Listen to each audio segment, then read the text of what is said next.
I love you too. And then here comes the banana peel. I'm waiting on it any second. You know, that's how it starts.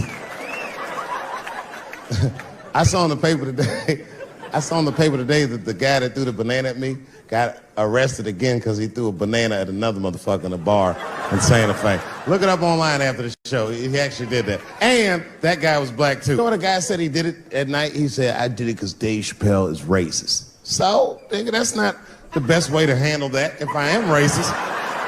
What if Martin Luther King just went around throwing tuna casserole on white people? Would that work? Huh? I seen your girl bubbling. She's drunk as hell, buddy. Listen, sir, I don't know what she's saying, but just take my advice. Get some water in her, or you're gonna have some dry pussy when you get home.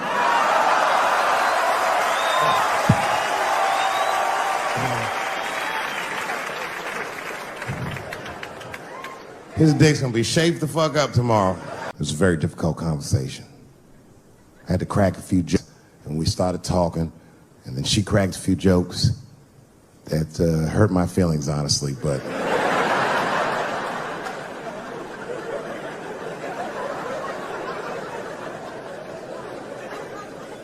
we talked, and you know what she told me? She told me that she was madder about the second extortion tape than she was about the first one. Which doesn't make sense at all. What's wrong with a guy touching his own private parts? It's my own business. It's not like I do it all the time. As a matter of fact, sometimes I do it for her benefit. A lot of guys do this. It's called the mercy jerk. That's the one that happens in the middle of the night when you're about to roll on top of it and you see her face and you're like, she looks tired. That takes a lot of love and discipline to back out of a room with a rock hard dick.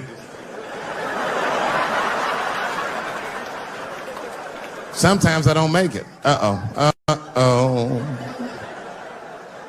Someone fell asleep with their socks off, didn't they?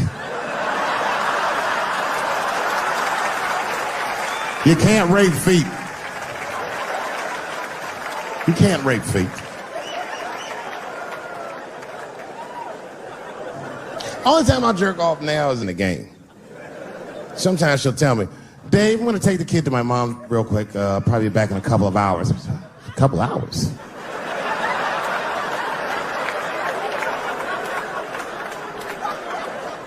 You can get a good one in 2 hours. That's the kind of session where you'll take all your clothes off. I'll be butt naked in the living room like, get these fucking toys out of my way. Disgusting. Foot all on the coffee table, just stroking it out, taking my time. And I got a bowl of cereal waiting for me right here.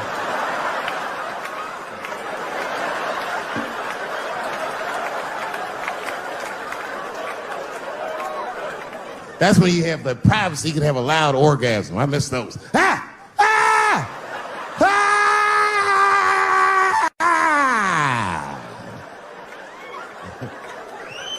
You know, when a guy busts a nut, like right after that, there's a window of like 6 minutes where he does the most rational thing he ever does.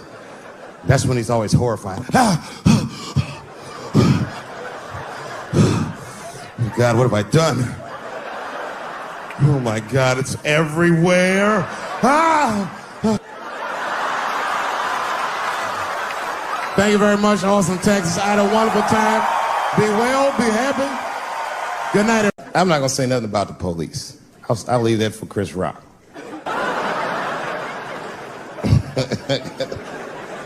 The other big sports story was fucking Ray Rice's tape. Anyone see that Ray Rice tape? I can't stop watching it. It's fucking awful. It's the most violent thing I've seen happen to a woman that was shot in color. Really fucking bad. Like, if I could have froze time at that moment and gave Ray Rice some advice, I don't think there's any way possible I'd be like, you should punch her in the face. It's a fucking terrible idea. At the same time, I also believe she shouldn't have rushed him. What the fuck was he like? Yo, you can't beat him. It's don't rush a motherfucker that's trained to stiff arm people in the clutch. He's gonna get the upper hand.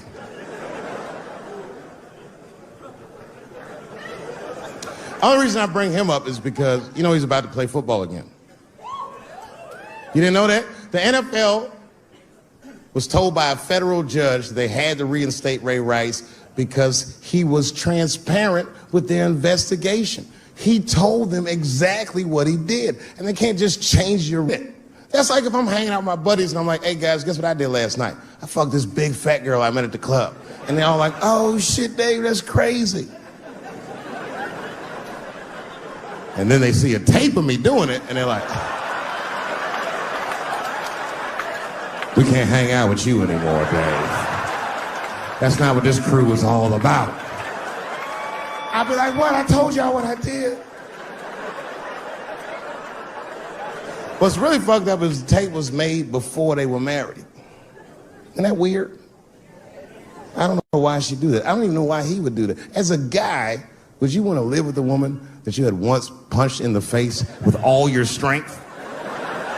That's some very bold Color Purple type shit. Seeley, come out here and shave me.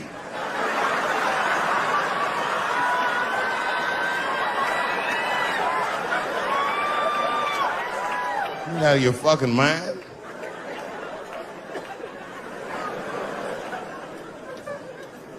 I had to ask an older friend of mine just to get some perspective. This older black dude. Actually, the fairest person I've ever met. And I asked him, I just said, hey man, I said, did you see that Ray Rice video? And instantly he was like, David, that shit was disgusting. I wonder what she said to him.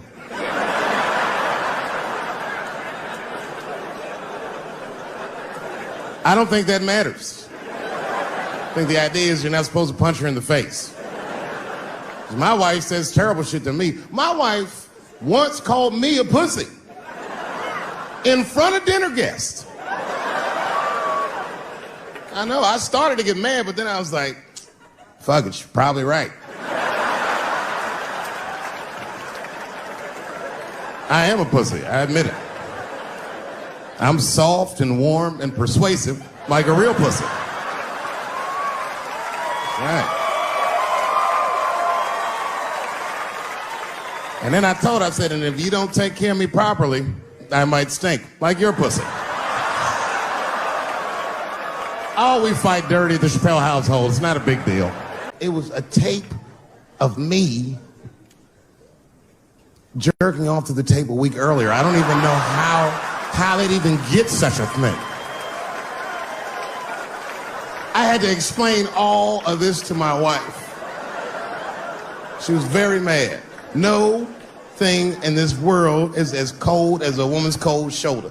Because she was mad, but she wouldn't talk to me about it. She would just punish me in little ways. Make me do shit that I hate to do. Like pick the kids up from school, that's one thing she made me do. That's a hardship for me. I got one son that goes to a public school, and my brother goes to a private school. It's an experiment. I just want to see what's going to happen to him.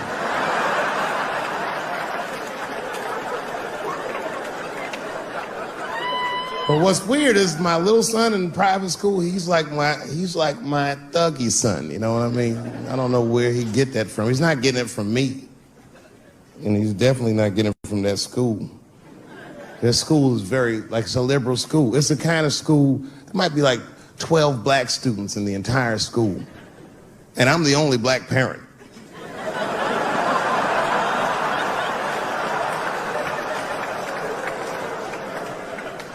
And none of the parents like me either. Not because I'm black, but just like they don't like how I roll. Because I be showing up late all the time, and I'm like in a Porsche and a blasting music that they don't like. You know, the music be like, I'll beat the pussy up, and I pull into the parking lot. I might be smoking a cigarette with the kids in the car. Then I pull into like that handicap space.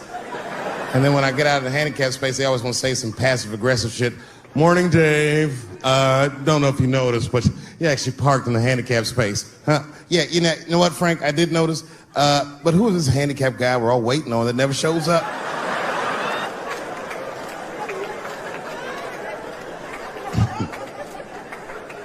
So I hate going over to that school. The only parents that are nice to me is a lesbian couple, Kate and Sarah. Actually, Kate hates my guts. Sarah knows that I'm black and she's half black, so she just understands me. You know what I'm saying? I can't explain it. Because I'll say shit and Kate's just too serious about being a lesbian. I'll be like, hey, Kate, hey, Sarah, you guys going to do the father-son picnic next week? How's that going to work? And Kate will instantly be furious. But Sarah knows I'm fucking around, so she'll just say something cool. I don't know, Dave, maybe me and Kate will flip for that shit.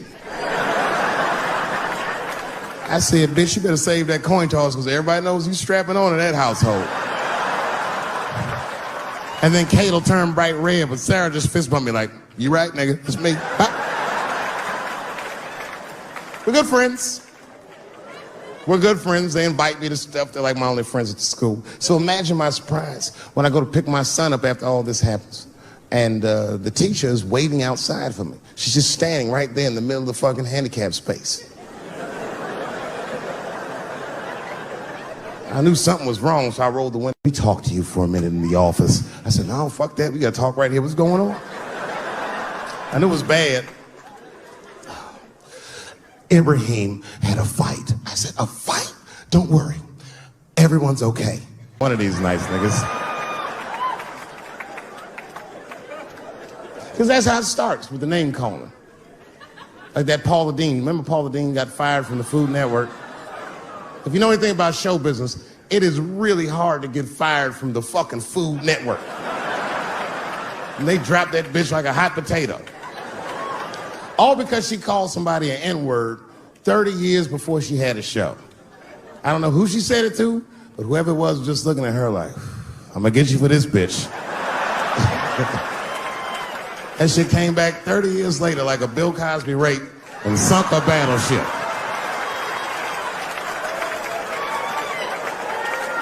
And every black person was mad, but we weren't like that mad. I was just like, well, how's this bitch gonna call me a nigga when she taught me how to fry chicken? That's not fair.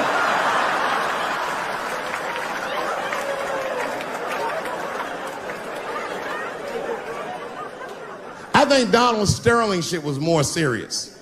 Remember Donald Sterling? He used to own the Clippers, and then he got caught on a secretly recorded tape saying some very unsavory things about African Americans. And there's a lesson in that for all of us. The lesson is, if you are old and white and racist in this great country, whatever you do, don't tell your black girlfriend about that shit, because that's who made the tape. She recorded all that shit, and the tape was terrible. He was like, stop bringing these black guys to my games. First, we're all confused, like, well, how the fuck are you gonna have a game without us? But it turned out that the black guy he was speaking of was none other than Magic Johnson, the billionaire. Unbelievable. Never even mentioned the fact that he had AIDS, which is... This guy must be really racist if AIDS is the footnote. Well, you gotta be careful, baby. He got the old Ebola.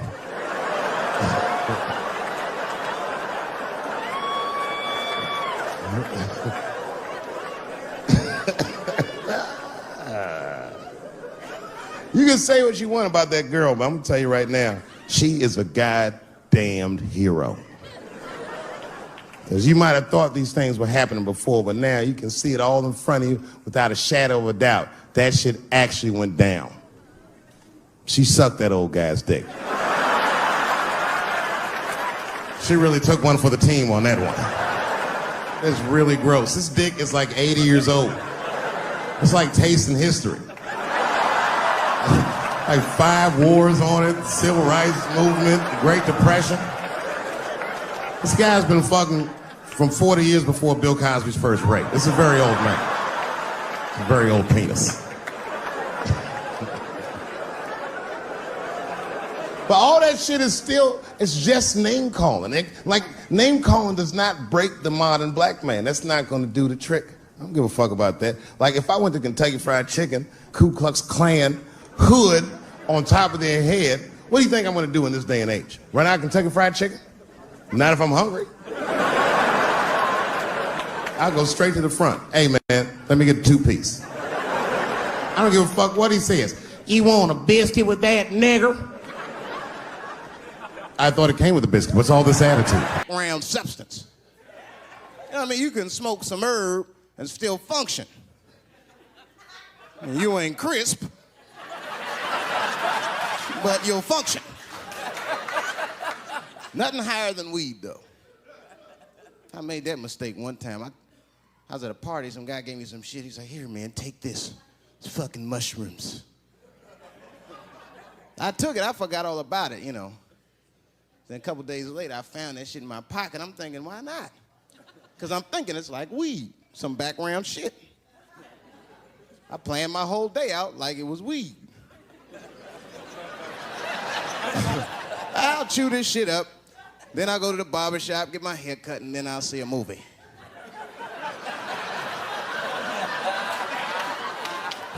I chewed it up. So far, so good. Then I was in a barber shop like an hour later.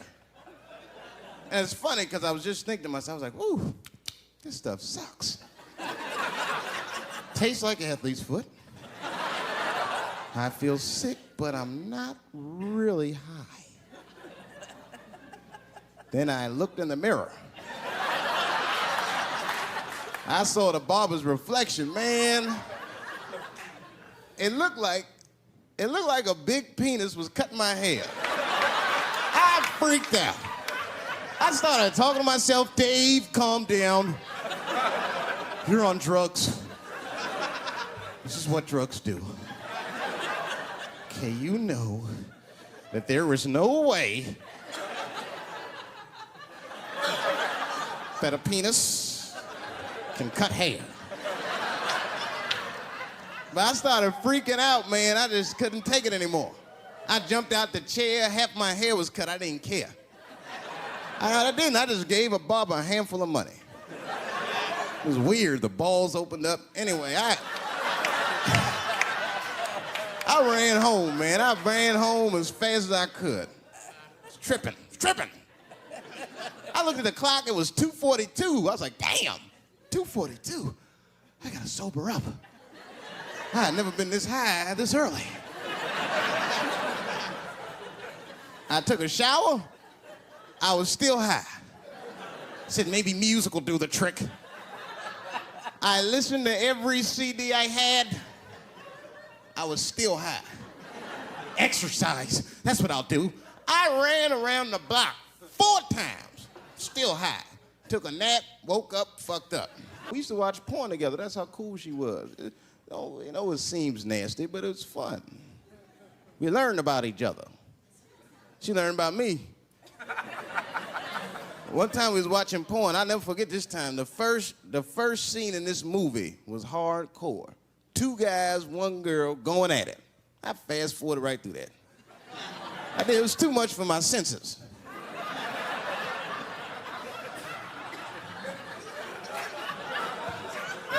The scene after that was these 2 girls and this guy. And you know, I stopped for a minute. I had to see what this was all about. And she noticed. She said, what is that? Now, why does that disgust you? 2 men and 1 woman. The men aren't touching each other, but the women are. The 2 women, those men touch each other. The 2 men don't touch each other. Why is that nasty to men? And I'll tell you why. Now, ladies, you can call me crazy, but I think every straight man has a rule. That would be the 1 penis per fantasy rule.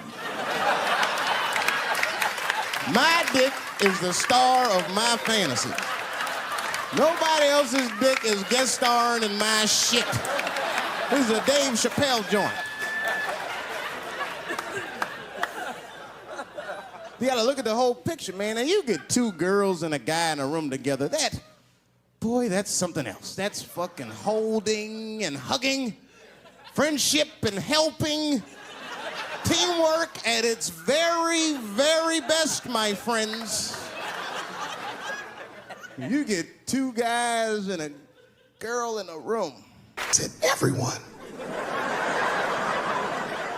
What happened? Well, that's it. We don't know what happened because he won't talk to anybody. All we know is that he punched Sarah Jr. in the face. I said, oh no. Sarah's one of the only parents I'm not sure I can beat up in this school. Just then, Kate and Sarah pulled up to pick up their daughter, and then we all had to go into the office, and I was really worried because I didn't want them to kick me out of the school. And then they brought my son in, he was crying. They brought him in like a prisoner. He was like, oh. I said, son, just stop crying, calm down. Do not look at these mean faces. I need you to look at my face, and I need you to tell me the truth, buddy, all right? Just tell me the truth. Is it true? Did you punch that girl, Sarah Jr., in the face?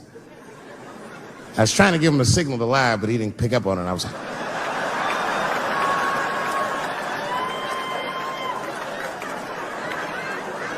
he wasn't paying attention. He said, yes, Daddy, I punched her face. I said, oh my God, why? Why would you do that? You're not supposed to put your hand. So gangster, it scared all the parents in the room. He was like,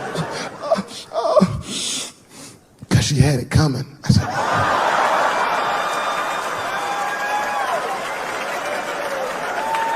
and everyone looked at me. I said, I did not teach you. I don't know where he got that from. I said, what does that mean, son? That is crazy talk. What does that mean?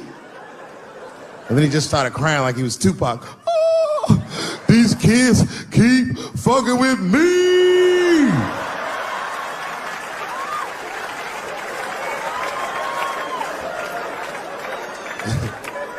I told his teacher, I said, well, now wait a minute. This kid is a lot of things, but he's not a liar. And if he said they was fucking with him, they did something to him. Son, what's going on? What did they do to you? Oh, Dad, I'm tired of this shit. It's been going on all week. I said, what's going on all week? He said, we said lunch, and that bitch bit my sandwich. I said, oh.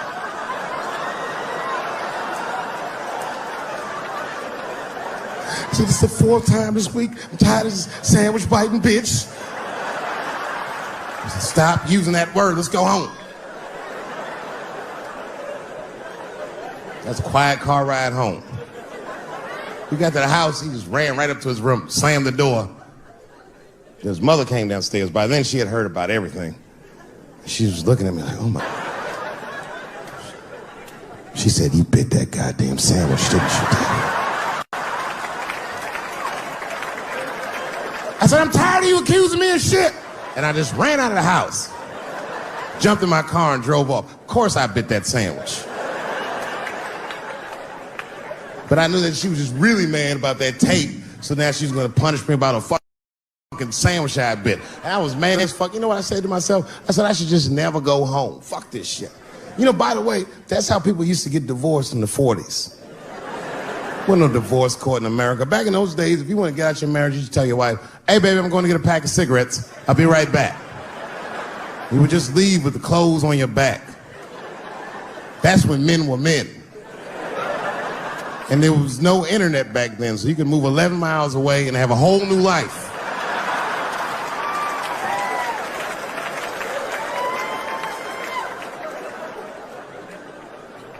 But I ended up going back home. Late at night, I came in the room and she was actually changing for bed. You can always tell your wife is mad at you when they cover their titties up when you're walking. Oh. Let those titties out, it's me, baby.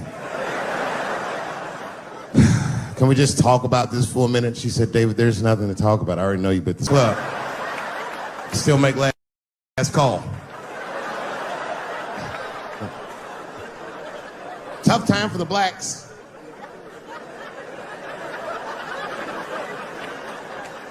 These are not good times for the blacks. I don't know if you know what I'm talking about, right? Police are killing us again. It's very unfortunate set of circumstances because we were doing very well. You know, America has a racial hot seat. I think we can all agree that that's the truth. And we can also agree that that hot seat is traditionally occupied by African Americans in general, African American men in particular. Although I can see that in recent years, that seat has been occupied by Mexicans, and I dare say Arabs. And we, the black Americans, would like to thank you both for your sacrifice and your struggle. We needed a break. We needed a goddamn break. We all go through something, but at least I can leave my backpack someplace. If you Arab and forget to backpack, you got about 20 minutes before they send that robot to blow your shit up. Fuhad. Now ISIS is #1 on the terrorist charts. And ISIS is fucking scary. Because if ISIS catches you, they're going to cut your head off. That's what they do. I've seen them do it on YouTube. It was fucking awful. He looked right in the camera and say, Obama, I am back. I saw that shit. I said, oh my God. Don't like.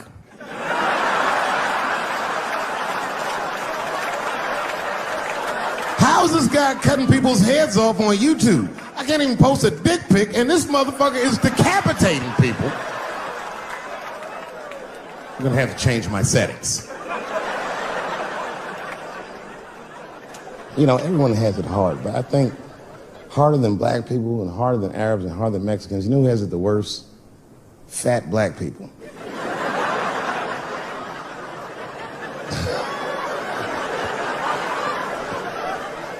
It's hard for white people to understand, but that's what I'm saying is very true. Fat black people have a really rough road because all manner of things kill white people. But you know what kills more black people than anything, more than police and terrorism?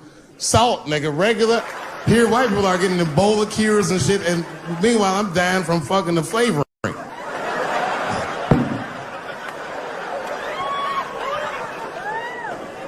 Look, honestly, I'll stop talking about it. Let me say this, though. Let me just say this. Can we all just say that we've seen it coming? Were you surprised? It's like when that guy threw that banana at me. Do you think I was surprised? Hell no. I've been in show business 30 years. I was expecting this banana. I knew one of these nights, it's like